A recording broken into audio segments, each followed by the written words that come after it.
अस्सलाम वालेकुम नाज़रीन, प्रोग्राम में वाक़े भली कार थो चऊं। नाज़रीन, वफ़ाक़ी बजट खां पोइ सूबनि पंहिंजे सूबनि जे हिसाब खां मालियाती बजट पेश करण जो जेको सिलसिलो आहे उहो जारी आहे। अॼु केपी जी बजट बि पेश थी आहे। पंजाब जे बजट जे हवाले सां जीअं मां ख़बर आहे त उते जेका सूरत हाल गुज़िरियल 1.5 महीने खां रही आहे, उन करे उते बजट जे हवाले सां जेको माहौल आहे तमामु घणो गरम आहे।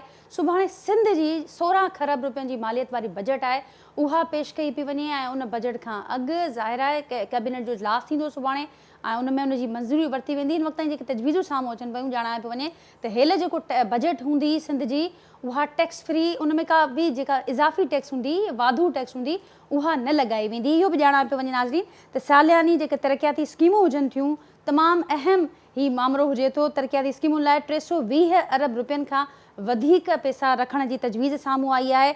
इहा बि तजवीज़ साम्हूं अचे पई त सिंध जे मुख़्तलिफ़ जेके डिविजनल हेडक्वार्टर्स आहिनि, उन में साइंटिफिक म्यूज़ियम्स जे हवाले सां बजट रखी वेंदी, पैसा रखिया वेंदा।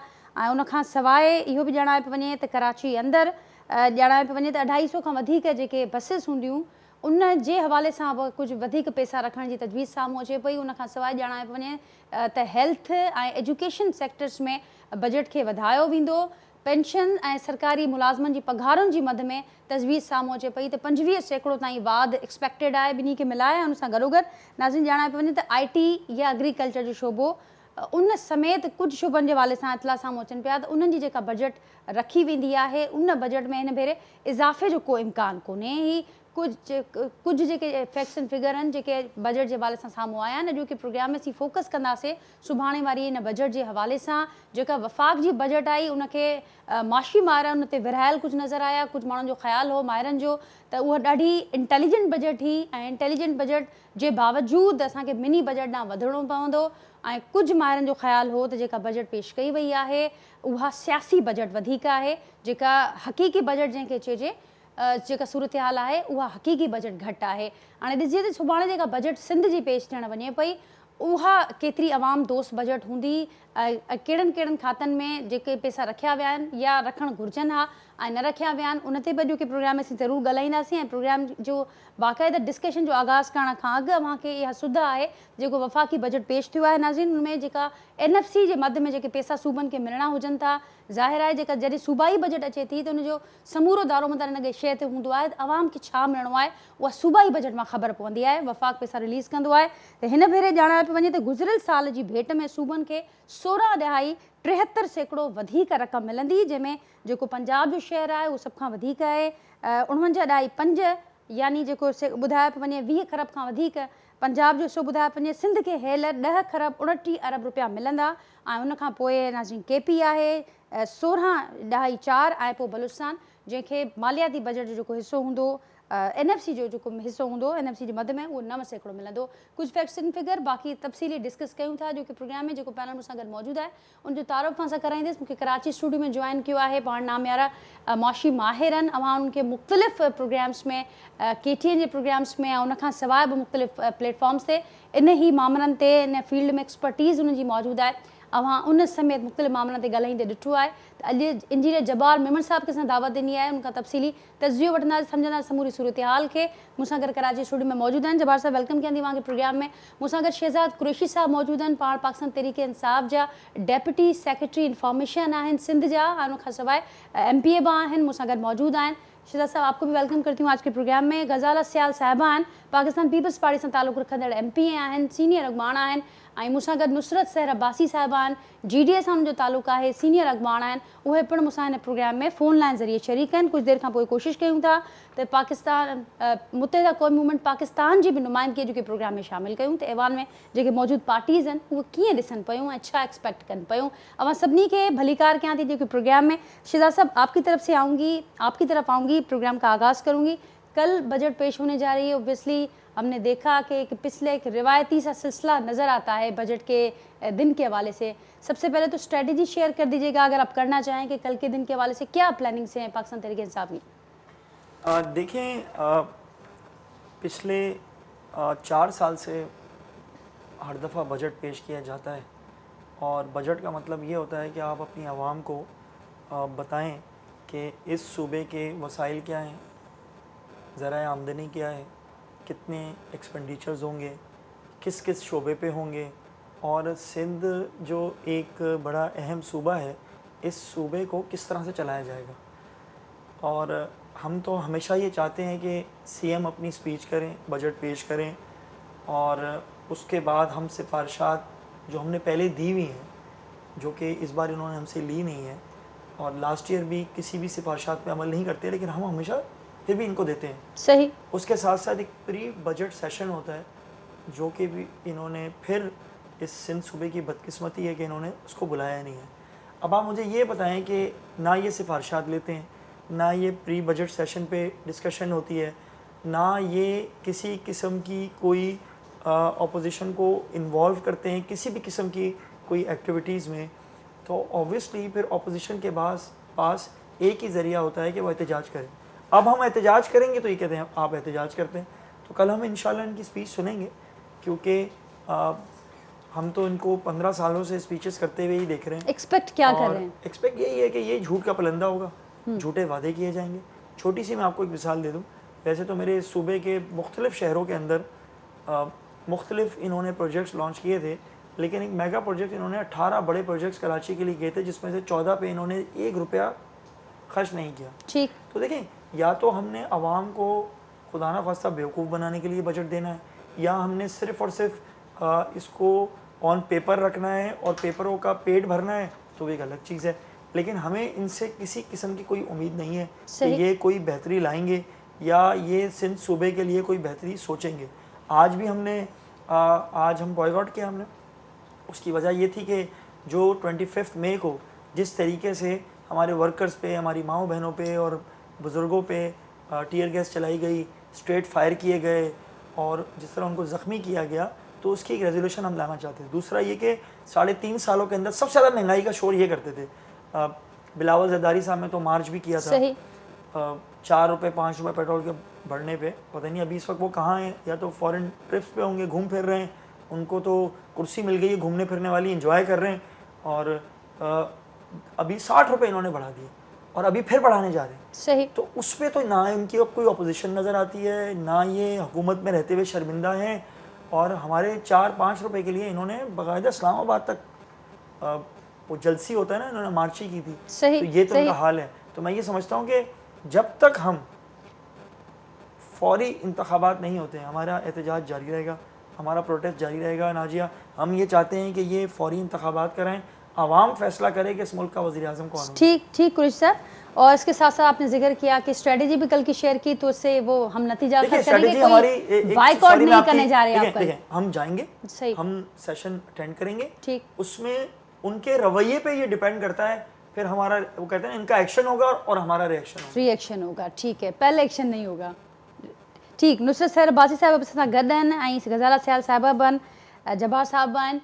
नुसरत साहिब, अवां ॾे ईंदसि, अवां बि राय खां मुतफ़िक़ आहियो, कुझु अहिड़ो ई सोचियो पिया जीअं शहज़ाद साहिब चवनि पिया त हर भेरे जीअं असीं कुझु घणियूं असांजूं एक्सपेक्टेशन्स न आहिनि, रिवायती बजट हूंदी ऐं न त का प्री बजट का डिबेट थी आहे ऐं न ई असां का सिफ़ारिशूं वरिती वयूं आहिनि। छा चवंदो आहे? Thank you so much Nadia. मुंहिंजी आवाज़ अचे पई तव्हांखे? नादिया, मूंखे त हिननि पीपल्स पार्टी जा तक़रीबन केतिरा ई बजट निमटाईंदे वक़्तु गुज़री वियो। हर बार इहो ई उमेद ॾियारी वेंदी बजट पेश करण महिल त असां आवाम जे लाइ बजट पेश था कयूं, ग़रीब आवाम जे लाइ बजट पेश था कयूं। पर तव्हां पाण हिन महिल ताईं ॾिसो त खरबे रुपए जो बजट पेश थींदो रहियो। तालीम हुजे, एग्रीकल्चर हुजे, इरीगेशन हुजे, हेल्थ हुजे, पर छा एतिरो खरबे रुपए जो बजट पेश करण खां पोइ छा उनजी यूटिलाइज़ेशन ओतिरी थी?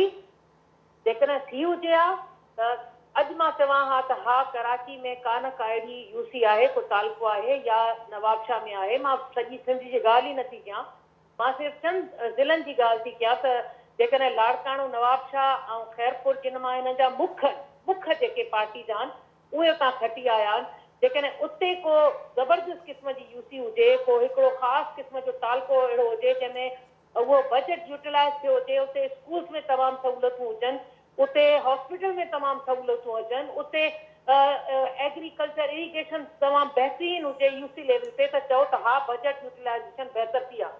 हालत इहा आहे त जेको माली बहरान आहे असांजी सिंध में, उहो माली बहरान आहे। असां हिन महिल पूरे तरीक़े सां मुश्किलात में फाथल आहियूं। हुते हिननि जा जेके शाही इख़राजात आहिनि उहो तव्हां ॾिसजो हाणे जेके ख़तमु थियण जो नालो ई नथा वठनि। जेको हाणे गैर तरक़ियाती बजट हिननि जो में इज़ाफ़ो कयो अथऊं, उहो हिननि 85 अरब रुपया हिन में इज़ाफ़ो करणु लॻा आहिनि। हाणे मां तव्हांखे सिर्फ़ु एतिरी ॻाल्हि ॿुधायां नादिया, त जेके सिंध जा अरबे रुपया तरक़ियाती मनसूबनि ते रखिया वेंदा आहिनि, उहो मां नथी चवां। हिननि जो पंहिंजो डिपार्टमेंट जंहिंखे चइबो आहे प्लानिंग एंड डेवलपमेंट जो डिपार्टमेंट, उन पाण उन्हनि तमामु प्रोजेक्ट जेके तरक़ियाती मनसूबनि जे हवाले सां उहे प्रोजेक्ट ॾिना आहिनि, उन डिपार्टमेंट बाक़ाइदा तस्दीक कई आहे त जेको बि कमाऊ गैर मयारी आहे। हाणे जेके अरबे रुपए तव्हां तरक़ियाती गैर तरक़ियाती ते पोइ था अचो, तरक़ियाती उन्हनि जे लाइ रखंदा हो अरबे रुपया, उन जे लाइ तव्हांजो पंहिंजो डिपार्टमेंट प्लानिंग एंड डेवलपमेंट चए थो, तस्दीक थो करे त जेको मयार आहे उहो तमामु लोअर आहे। लोअर आहे उनजी वजह छा आहे? छो जो जेके बि कॉन्ट्रेक्ट ॾिना वेंदा आहिनि, अॻु में तरक़ी तॾहिं थींदी न जॾहिं तव्हांजी सिंध जा रोड बहितर थींदा, तव्हांजी गलियूं बहितर थींदियूं, तव्हांजा जेके ख़ासि तौर ते बिल्डिंगूं बहितर थींदियूं, जंहिंजे लाइ तव्हां तरक़ियाती बजट ॾींदा आहियो। उहे ई जॾहिं गैर मयारी आहिनि, जॾहिं रोड तव्हां निकिरो त सही, तव्हां उन्हनि रोडनि में जिन इन जी वजह छा हूंदी आहे? बिल्कुलु सही पिया चयो नुसरत साहिबा, बिल्कुलु सही पिया चयो। जीअं मां कोट बि कयो पिया त इहे हाणे ॻाल्हियूं निकल न आहिनि कंहिंखां। उनजी बि राज टपकंदी आहे ऐं हिन जा ख़ासि पंहिंजा जेके वेठा हूंदा आहिनि, त हाणे इहो बाक़ाइदा बजट पास थींदो, पोइ बाक़ाइदा इहे तरक़ियाती मनसूबा स्कीमूं ईंदियूं, पोइ हिननि जा ठेका असांखे मिलंदा, पोइ असां हिननि ठेकनि मां बाक़ाइदा ख़ूब कमाईंदासीं, हुनखे कमीशन वेंदो ऐं बाक़ाइदा हिननि जा पंहिंजा। हाणे सुभाणे जी थोरी स्ट्रेटेजी मूंसां शेयर कजो, सुभाणे छा प्लान आहे तव्हांजो? तरक़ी छा थींदी? शहजाद साहब ॿुधाइनि पिया त हू डिपेंड करे थो त हुकूमत जो सुभाणे छा एक्शन आहे, उनखां पोइ हो को रिएक्शन ॾेई सघनि था, पर हू घणी का उन्हनि जी एक्सपेक्टेशन न आहे। अव्हांजी छा स्ट्रेटेजी आहे? को गॾियल को हिकमत अमली जोड़ी वई आहे सुभाणे जे इजलास जे हवाले सां? GD ऐं पाकिस्तान तहरीक इंसाफ विच में अहिड़ी का ॻाल्हि थी आहे? नादिया, MQM जी त असांखे ख़बर कोन थी पए हिन महिल ताईं। उन्हनि जो प्यारो मोहबत वारो सिलसिलो अॼु बि नज़र आयो असांखे। चवण में मौजूद त असां ऑपोज़िशन में वेठा आहियूं, पर उहा प्यार अॼु नज़र अची वियो अॼु जे इजलास में। उहो कल्ह बि नज़र ईंदो असांखे उन्हनि जी तकरीरुनि में बि, छो जो उन्हनि जो प्यार मोहबत हिननि सां ॾाढो आहे शुरू खां पुराणो ई। ॿी ॻाल्हि थी वई तहरीक इंसाफ वारी। हिन महिल ताईं अञा कोई अहिड़ी स्ट्रेटेजी कोन ठही आहे। थी सघे थो राति देर मदार को मैसेज अचे तहरीक इंसाफ जे तरफ़ां त गॾियल कोई स्ट्रेटेजी ठहे थी। पंहिंजे हिसाब सां असां पंहिंजो किरदारु GDA अॼु बि अदा कयोसीं लेजिस्लेशन में, मुख़्तलिफ़ जेके बि हुया उन में।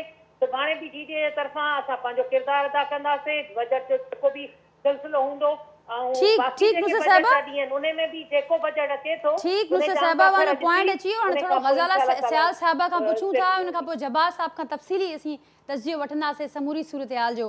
ग़ज़ाला सियाल साहिबा, अवां ॿुधो मौक़िफ़ शहज़ाद कुरैशी साहब जो, नुसरत सर अब्बासी साहिबा जो, ऐं हू ऑपोजिशन में हूंदे या शिकायत अॻु बि असांजे साम्हूं ईंदी रही आहे, हेल बि कनि पिया त न त का प्री बजट को हिकिड़ो सेशन हुजे थो, के डिबेट्स थियनि थियूं, सिफ़ारिशूं वरितियूं वञनि थियूं।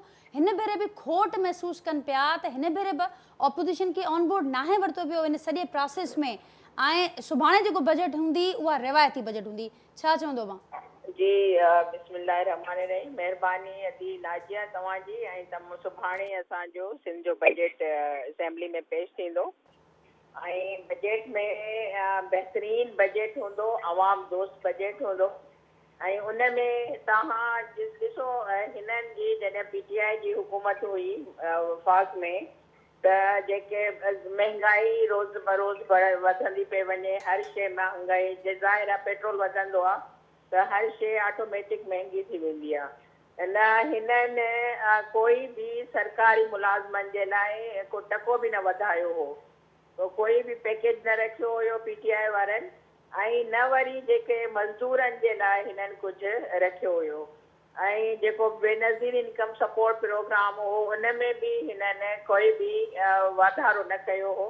तो हाणे जेका असांजी वफ़ाक़ी हुकूमत आहे, मां उनजी ॻाल्हि कयां त उन्हनि 15% मुलाज़मनि जी पघार वधाई आहे, 5% पेंशन वधी आहे, ऐं बेनज़ीर इनकम सपोर्ट प्रोग्राम में माण्हुनि खे रिलीफ मिलियो आहे। 300 अरब रुपया रखिया विया आहिनि ताकी 10-15 लख माण्हुनि खे अञा उन्हनि खे फ़ाइदो थिए।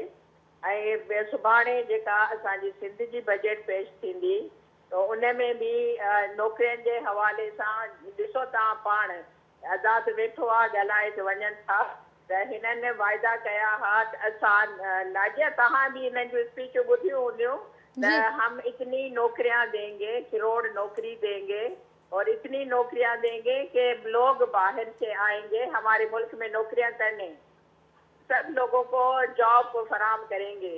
असांजे सिंध हुकूमत 4000 उस्ताद खणंदी ऐं मां सम्झां थी 50,000 ॿिया माण्हू जेके नंढा लोकल जेके आहिनि 1 खां वठी 5 ताणी।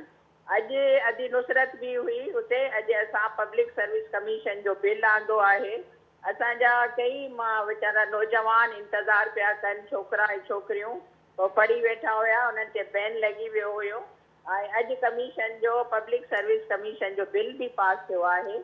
इंशाल्लाह इन कमीशन में असांजा नौजवान वेहंदा, एग्ज़ाम पास कंदा ऐं हज़ारनि जी तादाद में हाणे कमीशन में बि ज़ाहिर मेरिट रखियो आहे। गज़ाला सियाल साहिबा, हिन बजट में अवां हुनखे बजट खे अवाम दोस्त चयो पिया त कहिड़ियूं ॻाल्हियूं अवाम दोस्त उहे बि शेयर कजो।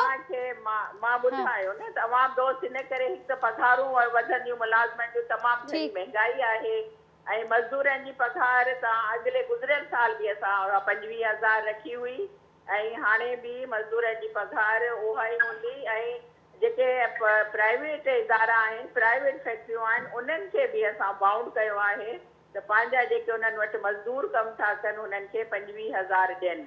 ऐं ॿियो नौकरियूं ॾींदासीं जंहिंमें उस्तादनि जो असांजा स्कूल काफ़ी उस्तादनि सां ख़ाली आहिनि। 4,000 त उस्ताद असां ॾेई चुका आहियूं गुज़िरियल साल ऐं 4,600 हिन साल नौकरियूं ॾींदासीं। इहो अवाम दोस्त आहे, माण्हुनि खे रोज़गार मिलंदो ऐं पघारूं 15% 25% चयो आहे वधायूं वेंदियूं। त सुभाणे ॾिसूं केतिरी पघार मुलाज़िमनि जी वधाई थी वञे ऐं पेंशन बि वधाई वेंदी। ऐं तव्हां ॾिसो कराची में हिकिड़ो सुठो ट्रांसपोर्ट जो जीअं मुंहिंजे भाउ ॿुधायो त ट्रांसपोर्ट जे लाइ 250 बसूं हिन साल बि ईंदियूं ऐं कुझु बसूं 20-25 बसूं अॻु में बि अची चुकियूं आहिनि। ठीक गज़ाला साहिबा, पॉइंट्स तव्हांजा इहे अची विया। हाणे मुख़्तसिर जो जवाब ॾियो न ॻाल्हियुनि जो। मेगा प्रोजेक्ट कराची जे लाइ मेगा प्रोजेक्ट रखिया विया आहिनि, तालीम जे लाइ ऐं हेल्थ जे लाइ, अमन अमान जे लाइ ऐं सभिनी जे लाइ। सुभाणे वाज़े थी वेंदो त केतिरी बजट वधाई वई आहे बजट, छो जो तव्हां बि ॿुधायो त असांखे NFC अवार्ड मिलंदो। NFC अवार्ड असां वटि हूंदो त तरक़ियाती बजट बि ऑटोमेटिक असांजी वधी वेंदी। ठीकु, पर इन जो छा कंदो जेके तव्हांजा पंहिंजा खाता ई चवनि था त नाक़िस कम थियनि था, जेके मनसूबा मां शुरू कयो था उहे नाक़िस हुजनि था। उन सां गॾोगॾु असीं हर साल ॾिसंदा आहियूं त तरक़ियाती बजट रखी ज़रूरु वञे थी, पर केतिरा ई पैसा न यूज़ करण सबबु लैप्स थी वञे उहा बजट। जी मां तव्हांखे ॿुधायां त 2 साल असांजा इन जे करे कोविड जे करे कोई कमु न थियो हुयो। 2 साल सिर्फ़ु असां पैसा ई खणिया कोविड में, माण्हुनि में, अस्पतालनि में, नर्सनि खे, डॉक्टरनि खे, अवाम जे मथां अवाम जो हालत ख़राब थी वई हुई, उन ते इस्तेमालु कयो वियो। हाणे जेको हे साल हले थो इन में तरक़ियाती कम शुरू थिया आहिनि ऐं बहितरीन कम शुरू थिया आहिनि ऐं हलनि था कम। ऐं ख़बर अथव ADP स्कीम उहे हूंदी आहे त 3 सालनि जे लाइ हूंदी आहे, उहा जल्दी मुकमल न थींदी आहे छो जो पहिरियां घटि रेशो ॾींदा आहिनि, उन खां पोइ ॿियो रेशो वरी उन खां वधीक ऐं आख़िर में 3 साल उनखे फाइनल स्कीमूं पूरियूं थींदियूं आहिनि। त हाणे जेको तरक़ियाती बजट रखी वई आहे उहा वधाई वई आहे। डिस्ट्रिक्ट ADP बि वधाई वई आहे ऐं प्रोविंशियल ADP बि वधाई वई आहे।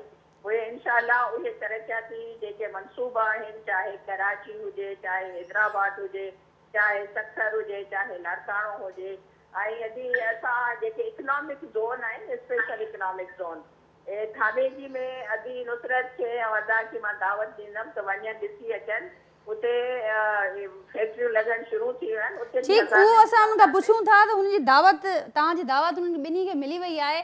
जब्बार साहब हिते वेठल आहिनि, जब्बार साहब एक्सपर्ट आहिनि हिन फील्ड जा। जब्बार साहब, तफ़सीली अवां ॾे देरि सां अचण जो कारण बि इहो त तफ़सीली पहिरियों मौक़े ॿुधूं जेके ऐवान में वेठल पार्टीज़ आहिनि ऐं पोइ अवां वटि पोएं साल जा बि फिगर्स आहिनि।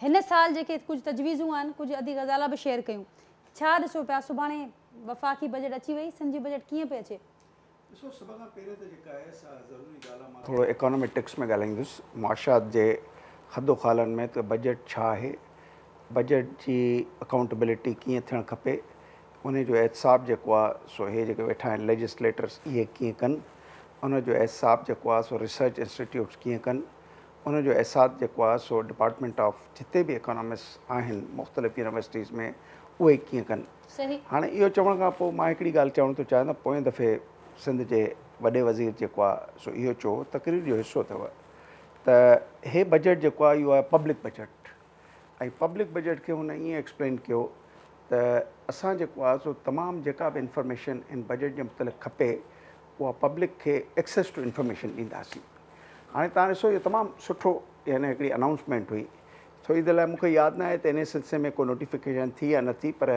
वॾे वज़ीर जो चवण ई असां चऊं त कंहिं तरीक़े सां उनखे खणी करे हिकिड़ा माण्हू जेके समझदार आहिनि उहे इहा इंफॉर्मेशन वठी सघनि था हाणे सुवाल थो पैदा थिए त आख़िर बजट जूं रिक्वायरमेंट छा आहिनि थोरी देरि लाइ मां इहो चवंदुसि त असांजा लेजिस्लेटर्स साईं वेठो आहे इन्हनि खे एक्चुअली इन बजट खां पहिरीं जेको आहे सो पंहिंजे पार्टीअ में ऐं GDF वेठी आहे उन्हनि खे हिकिड़ो शैडो बजट ठाहिणु खपे त असांजो जेको आहे सो बजट जा खदो ख़ाल हे आहिनि असांजे ख़्याल में हे हुअणु खपनि उनजो जेको बेसिस आहे बुनियादु छा हुअणु खपे हा त पोएं साल तव्हां 1475 अरब रुपयनि जो एस्टिमेट ॾिनो ऐं तव्हां 869 जी तव्हांखे ट्रांसफ़र मिली सिंध जो बजट जेको आहे सो 70% मुबनी हूंदो आहे डिविज़िबल पूल मां ट्रांसफ़र्स ते सिंध जो बजट जेको आहे सो उन में जेको हिसो जिते सिंध खे तमामु घणो कमकार करण जी ज़रूरत आहे ऐं एफर्ट्स विझण जी ज़रूरत आहे उहा 3 सालनि खां मां ॾिसां वेठो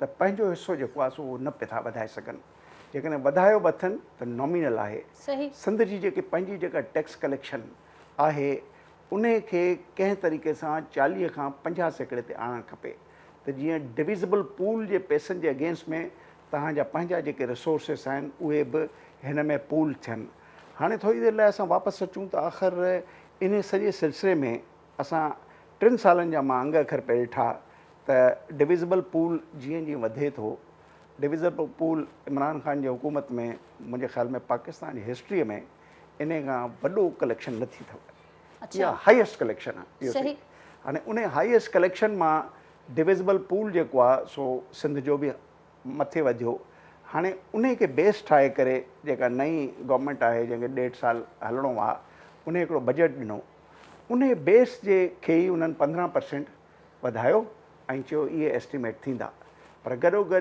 जेका इमरान ख़ान जी हुकूमत में जेको GDP ग्रोथ जेका आई 6% उनखे घटाए करे हिननि 5% ते आंदो आहे हाणे थोरी देरि लाइ असां वापसि अचूं त आख़िर सिंध जे बजट में कहिड़ी ख़ासि शयूं आहिनि जिन ते घणो ख़्यालु करणु खपे पहिरियों त असां इन ॻाल्हि खे तइ कयो त लेजिस्लेटर्स खे शैडो बजट ठाहिणो हो जेके अपोज़िशन में आहिनि इन ॻाल्हि खे बि असां तइ कयो त असांजी यूनिवर्सिटियुनि को कमकार कोन्ह कयो अप्लाइड इकोनॉमिक रिसर्च डिपार्टमेंट जेको आहे कराचीअ में तमामु सुठो डिपार्टमेंट आहे उन्हनि इन सिलसिले में का बि हिकिड़ी शैडो बजट जी या पुराणे बजट खे एफिशिएंट एक्सपेंडिचर जीअं सर अब्बासी चयो न I agree with her sir Abbasi जो छा हो कंसर्न त बजट जो एक्सपेंडिचर जेको आहे सो एफिशिएंट हुअणु खपे हा माना बजट जा पैसा जेके आहिनि से हिकिड़े हाई क्वालिटी या रिक्वायर्ड क्वालिटीअ खे जे आउटकम जे तौर ते शयुनि खे ॾेखारींदा एसेट्स तव्हां को एसेट ठाहियो त क्वालिटी जो एसेट ठाहियो छाकाणि त इहे पैसा माण्हुनि जा पैसा आहिनि ॿियो कंहिंजा पैसा कोन्हनि इहे माण्हुनि जा एफर्ट्स आहिनि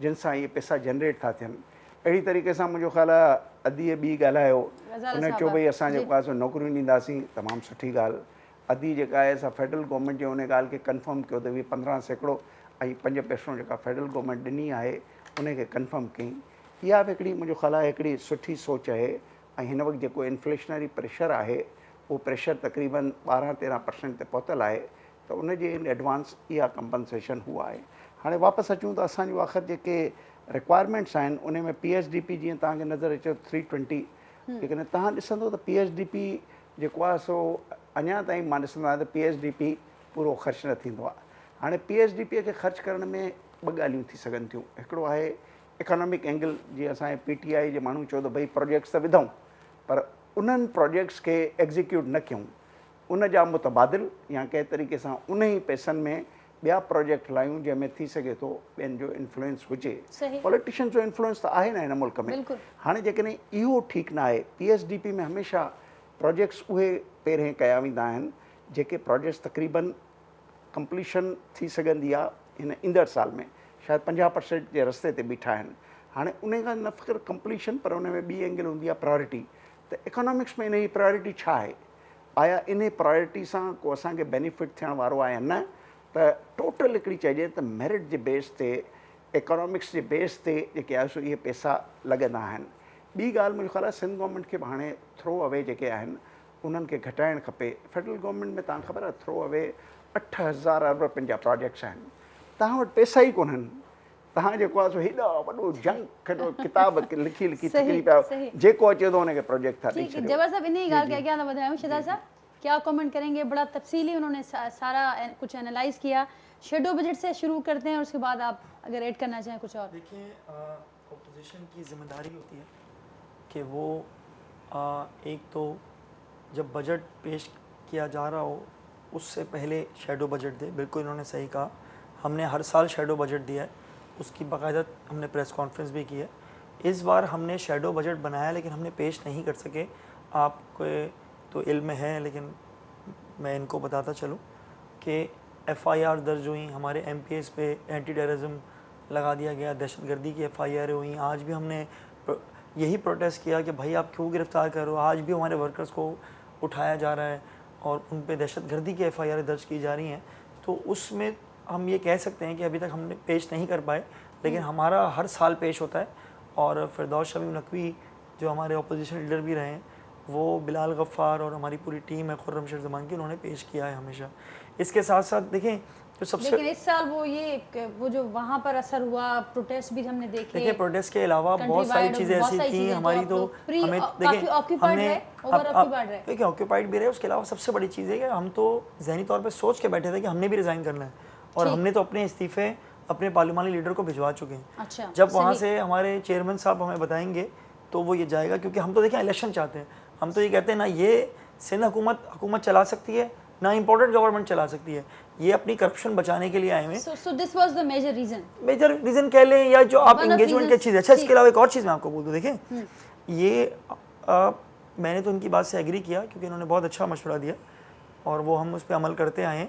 लेकिन एक चीज़ और भी सबसे ज़्यादा इम्पॉर्टेंट है, ये बड़ी आइडियल वर्ल्ड में और आइडियल जमहूरियत में जब होता है, जब आप स्टैंडिंग कमेटीज़ के मेंबर्स भी हों, पब्लिक अकाउंट्स कमेटी के भी मेंबर हों, आपको जो अपोजिशन का हक है वो बिला झिझक दिया जा रहा हो, क्योंकि जमहूरियत का हुस्न यही है। जब चार्टर ऑफ डेमोक्रेसी करके जब ये नेशनल असम्बली में तो ले लेते हैं, क्या कहते हैं उसको, पब्लिक अकाउंट्स कमेटी, तो हमें क्यों नहीं देते? सही। और फिर ये NFC चीखते हैं कि सिंध के हकूक़, सिंध के पैसे। तो ठीक है भाई, सिंध के पैसे हैं तो आगे जो ज़िले हैं वो भी तो सिंध के ज़िले हैं, आगे जो शहर है वो भी तो सिंध का शहर है ना।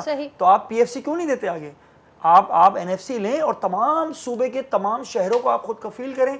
वो ये करते नहीं है। इसके अलावा ये सुप्रीम कोर्ट की, मैं ये समझता हूँ कि मैं मौजूद अदालतों से आपके प्रोग्राम के तवस्सुत से उनसे अपील भी करूँगा, ये खुला कंडेम ऑफ कोर्ट करने जा रहे हैं। सुप्रीम कोर्ट ने इनको कहा था आप सिलेक्ट कमेटी बनाएं और अमेंडमेंट्स करें जिसमें एक मेयर बाइख्तियार हो, आर्टिकल 140A के तहत मेयर बाइख्तियार हो। तो मैं ये जानना चाह रहा हूँ कहाँ है? कुछ चीज़ पे ये अमल नहीं करते। तो अपने मर्जी के बिल पास किए जाते हैं और सारी दुनिया को ये बताते हैं सिंध वाहिद सूबा से इतने बिल पास कर लिए। इनसे पूछा जाए इम्प्लीमेंटेशन कहाँ हुई, उसके प्रोसीजर्स कौन बनाएगा? ये कतन कोई काम नहीं करते, ये मैं आपको बता दूं। ये सिर्फ और सिर्फ अपना वक्त गुजारते हैं। और बिल्कुल सही कहा अदी नुसरत ने कि ये अभी ठेके मिलेंगे, ठेकों में कमीशन होगा, सबका एक सिलसिला तय होगा और ये इन्हीं पैसों से फिर लोग खरीदते हैं, बिल्कुल सही कह रहे हैं। लेकिन आपने फिर साथ साथ ये भी आपने एडमिट किया कि वक्त ना मिला, या आपका एक माइंड बना हुआ था कि शायद हमें भी सूबाई असेंबली से रिज़ाइन करना पड़े, तो इसके लिए जो आपके पार्ट का काम था वो नहीं हो सका।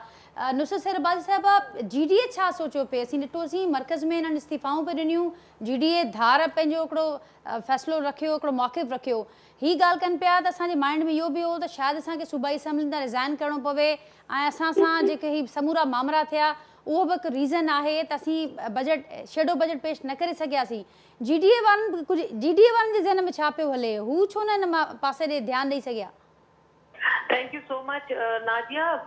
अवल त थोड़ी डिस्टर्बेंस ॾाढी हुई, मां आदा जो बि तजज़ियो थोड़ो ॿुधी सघियमि ऐं थोरो शहज़ाद जी कुझु ॻाल्हियूं ॿुधी सघियमि।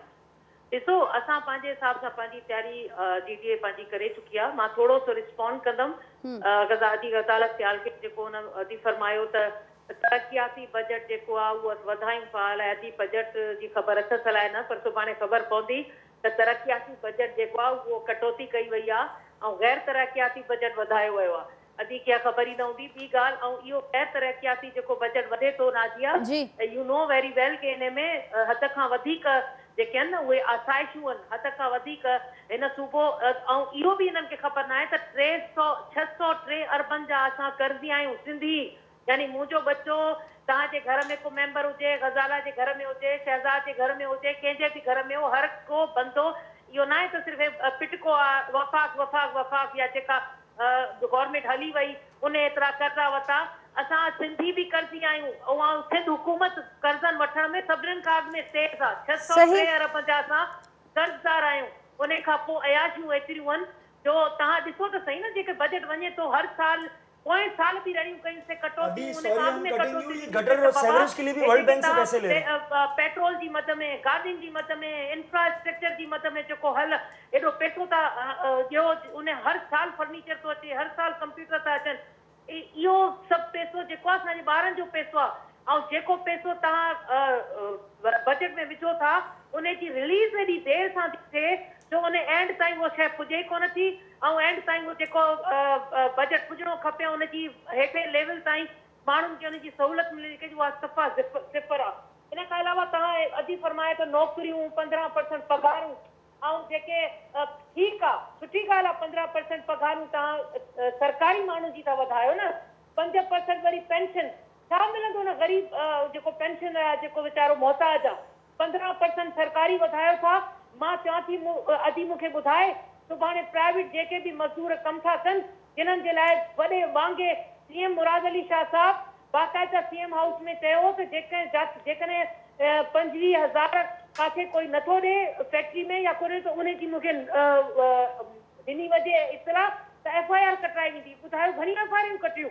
छा कराची खां वठी कश्मीर ताईं मज़दूरनि खे 25,000 मिले थो? नो, मूं वटि एतिरा मैसेजिस पिया आहिनि, एतिरे माण्हुनि जी दाऊं आहिनि, अॼु ताईं कंहिंखे बि 25,000 ताईं न मिलिया। त बाक़ी तव्हां कयो छा था? खर्चे जो हर साल बजट अचे थो, हर साल ठीक अदी इन जो जवाब वठूं था गज़ाला सियाल साहिबा खां। 14 साल हुकूमत में ऐं अमा सवाल पे कयो त छा थियो आहे? अॼु ताईं पाणी नाजिया पाणी जे लाइ तरसिया। यानी इहो त तव्हां चओ हाणे चवंदी अदी त असांखे पंजाब पाणी नथो ॾे, फलाणी जाइ त अरे पाणी बाबा जेको हिसो तव्हांखे मिले थो उहो पाणी त ॾियो। वीचारा जेके कुड़मी बिल्कुल सही बात है, जो अवेलेबल रिसोर्सेस हैं उन जो एफिशिएंट यूज थे पे या न पियो थे। बिल्कुल ठीक बजट में अंदर रख ॾींदम। ठीक नुसरत साहब, अमा जो वर्ल्ड बैंक कुड़मेन असांजे किसाननि जे लाइ एॾो वॾो रिलीफ ॾिनो आहे, गाॾियूं ॾिनियूं, हुननि जे लाइ रिसर्च वर्क ॾिनो, हुनजे ॿिजनि जे लाइ पैसो ॾिनो। सॼो पैसो करप्शन जी मद में हले पियो। बिलियंस रुपीज़ आहिनि जेको अख़बारुनि में लिखियो वियो आहे। बाक़ाइदा हिननि कीअं उहे पैसा सब वया पानी। ठीक मुझे साहब पॉइंट्स काफी थी विया आहिनि। अदी गज़ाला सियाल साहब बस सां गडन का जवाब था वठूं।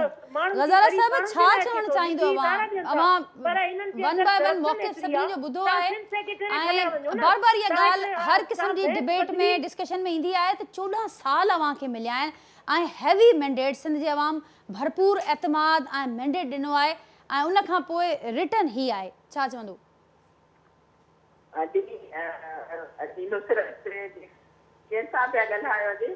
तव्हां खां पुछां पई गज़ाल साहिबा। मूं चयो त ही सवाल बार बार उथे पियो ऐं हर भेरे इहो हर डिस्कशन में उथंदो आहे त 14 साल अवां खे हैवी मैंडेट ॾिनो आहे सिंध जे अवाम अवां खे एतमाद ॾिनो आहे। रिटर्न जी जॾहिं ॻाल्हि असीं ॾिसंदा आहियूं त सिंध जे अवाम खे मोट में छा मिलियो आहे त उहो तमामु घटि नज़र अचे पियो। मुंहिंजी भेण नाजिया, हाणे लोकल बॉडीज इलेक्शन आहे न जी, उते कोई बि असांजे साम्हूं काई बि पार्टी कान्हे का। सॼा पीपुल्स पार्टी जा माण्हू अनअपोज थींदा था अचनि। इन खां वधीक असां ज़ाहिर आहे असां हुते कमु कयो आहे हर ज़िले में, असांखे वोट सुठी थी मिले, वोट सुठी थी मिले ऐं 2023 जी इलेक्शन असां टाइम पूरो कंदासीं। PTI जे मथे में मथां हुजे त इलेक्शन थींदी, इलेक्शन पंहिंजे टाइम ते थींदी, 5 साल हुकूमत पूरा कंदी। अगरि इहे हर दफ़े तमाशो कंदा त 2-3 साल इलेक्शन थिए त इहो इम्पॉसिबल आहे। इलेक्शन पंहिंजे टाइम ते थींदी ऐं पीपुल्स पार्टी इंशाल्लाह सोभाणींदी ऐं पीपुल्स पार्टी पंहिंजी कारकर्दगी ते वोट वठंदी। कारकर्दगी जेका आहे कमु कयो आहे असां, ऐं अॻु में हिन में ॾाढा ॾींहं जबार ॿुधायो, मां बि ॿुधायो त असां नौकिरियूं ॾींदासीं। पहिरियों बैन हुयो, वोट में MCM वारा विया हुया ऐं हाणे इंशाल्लाह बहितरीन कमु कंदासीं। ऐं अदी अमेंडमेंट जेको आहे न, जेको लोकल बॉडीज़ में अगरि इलेक्शन खां पोइ बि हर कंहिंखे हक़ आहे अमेंडमेंट करे सघिजे थी। ईअं त न आहे त असां अमेंडमेंट आंदियूंसीं या नहीं, आप इलेक्शन में आए, इलेक्शन में खड़े हो जाए, अमेंडमेंट किसी भी वक्त आप ला सकते हैं, इसमें कोई हिच या हर्डल अच्छा, त इन खां अॻु जो को प्लान न आहे पाकिस्तान पीपल्स पार्टी जो जो इन लेजिस्लेशन जो लोकल बॉडीज़ जे हवाले सां को इम्कान कोन्हे? ॾिसो कोर्ट में तो सभु वियासीं, पीपुल्स पार्टी भी वही हुई, PTI भी वही, MCM सभु विया हुया, GDA भी वही हुई, लेकिन कोर्टनि चयो त इलेक्शन थींदी। इलेक्शन जॾहिं थींदी त ज़ाहिर आहे इलेक्शन खां पोइ अमेंडमेंट आणे था सघनि। सभई स्टेक होल्डर आहिनि न भेण, MCM स्टेक होल्डर आहे, PTI स्टेक होल्डर आहे। शहजाद साहब कुछ ऐड पिया करना चाहिए? जी शहजाद साहब। देखें, आप अगर इंतखाबात से पहले करेंगे अमेंडमेंट, उसके लिए इंतखाबात जो भी अब मेयर आएगा वो बाख्तियार होगा। आप ये कहना चाह रही हैं कि अगर आपका आएगा तो अमेंडमेंट कर लेंगे, जब कोई और आएगा तो अमेंडमेंट नहीं करेंगे।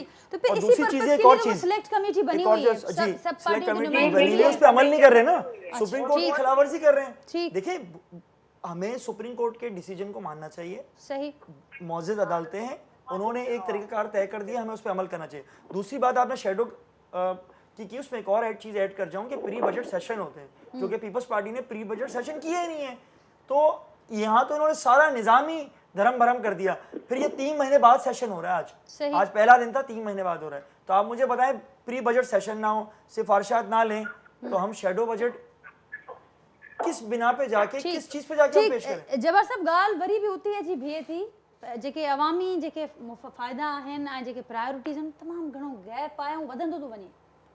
ॾिसो, ॻाल्हि दरअसल इहा आहे जो मां इहो चवंदुसि त पाकिस्तान में बतौर कुल जेको आहे सो हिकिड़ी इकोनॉमिक मैनेजमेंट ऐं बजट एडमिनिस्ट्रेशन मैनेजमेंट जेका आहे, हाणे असां वेठा ॻाल्हायूं सिंध जे बजट लाइ, जेके बि पाकिस्तान जूं इकाइयूं आहिनि, मतिलबु फेडरेटिंग यूनिट्स आहिनि, जंहिंमें सिंध हिकिड़ो आहे, उन्हनि खे इन सॼे जेको बि ख़र्चु आहे उन ख़र्चु विशेष ते न हुअणु खपे।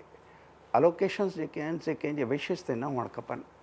अनफॉर्चुनेटली मुंहिंजो ख़्यालु आहे इहो मूंखे चवंदे थोरो याने ॾाढो ॾुख थो थिए त मां हिन PHDP वग़ैरह रिलेटेड में ॻाल्हियूं ॿुधंदे माण्हुनि खे चवंदे त हलो मां पंहिंजी स्कीम विझाए छॾियां, त इहो सॼो PHDP जो जेको आउटकम थो निकिरे न, पोइ उनखे चइबो आहे त हिकिड़ो overall benefit to the province कीअं इंटीग्रेट थींदो। इहो बेनिफिट तव्हां अक्सर हिकिड़ो रोड किथे विझो था, उनजी कनेक्टिंग रोड खे वरी विसरी था वञो, माना connecting road leading towards the main road उहो ग़ाइबु आहे।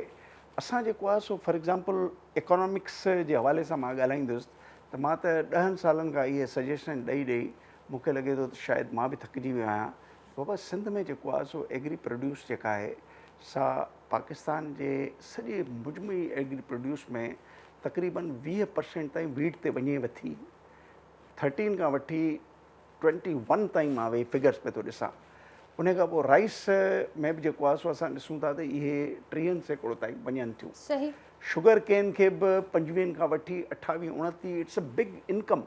इहा तमामु वॾी हिकिड़ी दौलत आहे असां वटि, पर अनफॉर्चुनेटली वरी असां ॿिए पासे ॾिसूं था त इन खे सही तरीक़े सां मॉपअप करणु, इन खे जेको आहे सो हिकिड़ो साइलोज़ वग़ैरह में जिते रखणु, वक़्त ते कढणु ऐं वक़्त ते सॼो पाकिस्तान इन मां बेनिफिट थिए, जेको ज़रूरत आहे। आख़िर ही पैसा अगरि 1029 अरब रुपया तव्हां जहिड़ा माइंड्स थकिजी पवंदा, ही जेके लेजिस्लेटर्स आहिनि ही बि मायूस नज़र पिया अचनि, त पोइ अॻियां कीअं वधंदा? वे फॉरवर्ड छा आहे? ॾिसो न, हाणे वे फॉरवर्ड इहो आहे, मां त इहो चवंदुसि त अपोज़िशन जो वॾो रोल हूंदो आहे। सही लेजिस्लेटर्स हिकिड़ो अपोज़िशन हूंदी आहे, हिकिड़ी अकाउंटेबिलिटी सेल।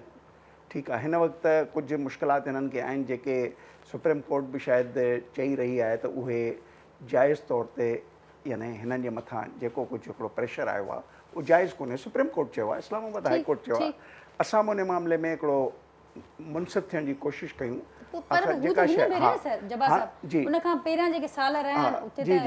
हाणे असां अचूं त जेकॾहिं उहा अकाउंटेबिलिटी लेजिस्लेशन हे कनि त कुझु ॻाल्हियूं असां कयूं था।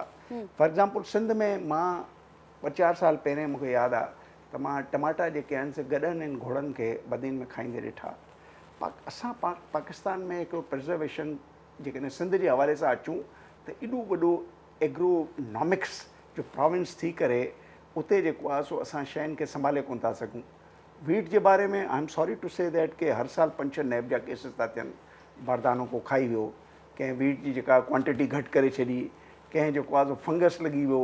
त हाणे so this is misuse of the जेके चइजे त budgetary allocations for the purpose. हाणे असां जेकॾहिं वापसि अचूं लॉ एंड ऑर्डर जी सिचुएशन सिंध में ॾिसो, मां त ॾिसो हिते माण्हू जेको आहे सो दुआ घुरी करे घर ताईं पिया था वञनि त को रस्ते ते उहो इंटरसेप्शन न थिए।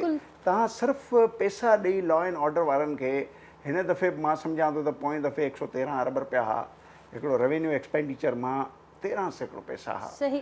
उन जे बजाए जेकॾहिं असां इन ते ख़र्च कयूं सोशल प्रोटेक्शन ऐं वेलफेयर ते, जंहिंजे करे इहे सोशो इकोनॉमिक रीज़न्स आहिनि जंहिंजे करे स्ट्रीट क्राइम वधे वेठो। जंहिं मुल्क में प्रॉस्पेरिटी थींदी आहे विदाउट क्राइम उते छा हूंदो आहे त वेलफेयर थींदी आहे। असांखे हिन बजट में कंहिं तरीक़े सां इन वेलफेयर खे इंटैक्ट रखिणो आहे, न त तव्हां पाकिस्तान में पुलिस जो जेकॾहिं तादादु ॾिठूं, सिंध में अचूं, सिंध में तव्हां ख़बर आहे हिन वक़्तु हर घिटीअ में को न को स्ट्रीट क्राइम थिए थो। हिते तव्हां अंदाज़ो लॻायो त 785 माण्हुनि ते हिकिड़ो पुलिसमैन अथव। पाकिस्तान जे हाणे एवरेजिंग खे छॾियो, ॿियनि हंधि बहितर अथव। उन खां पोइ 30% असां VVIPs ते रखिया आहिनि। हर माण्हू जे पोयां 6 पुलिस वारा ज़ाहिर आहे। हाणे हिन ते डिबेट करण वेंदासीं त असांखे शायदि साईं वटि बि 2-4 पुलिस वारा हिकिड़ो मूंखे बि ॾेई छॾे। टाइम थोरो घटि आहे। मंगला शर्मा साहिबान MQM सां तालुक़ रखंदड़ MP आहिनि, मूंसां गॾु मौजूदु आहिनि फ़ोन लाइन ते। मंगला साहिबा अस्सलाम वालेकुम। वालेकुम अस्सलाम। मंगला साहिबा तव्हांखे बि वेलकम कयां थी। मूंसां गॾु शहज़ाद कुरैशी साहिबु, ग़ज़ाला सियाज साहिबा, नुसरत सर अब्बासी साहिबा ऐं इंजीनियर जब्बार मेमन साहिबु आहिनि। तव्हां खां सुभाणे बजट पेश थिए पई, ऑपोज़िशन में वेठल जेके ॿियूं पार्टीज़ आहिनि उहे सम्झनि पियूं त अव्हां सुभाणे घटि नज़र ईंदो इन्हनि सां, ऐं जेका बजट पेश थींदी उन्हनि सां अव्हां जो वधीक सिलसिलो नज़र ईंदो। मर्कज़ वारो सिलसिलो हिते बि नज़र अचे पियो। त सुभाणे छा एक्सपेक्टेशन्स आहिनि बजट जे हवाले सां? कहिड़े रीति अव्हां छा एक्सपेक्ट कयो पिया? छा स्ट्रेटेजी हूंदी अव्हांजी? ॾिसो, असांजी मां तो ख़ैर कयो पोइ बि हमेशह मां हिन ॻाल्हि जी हामी रही आहियां।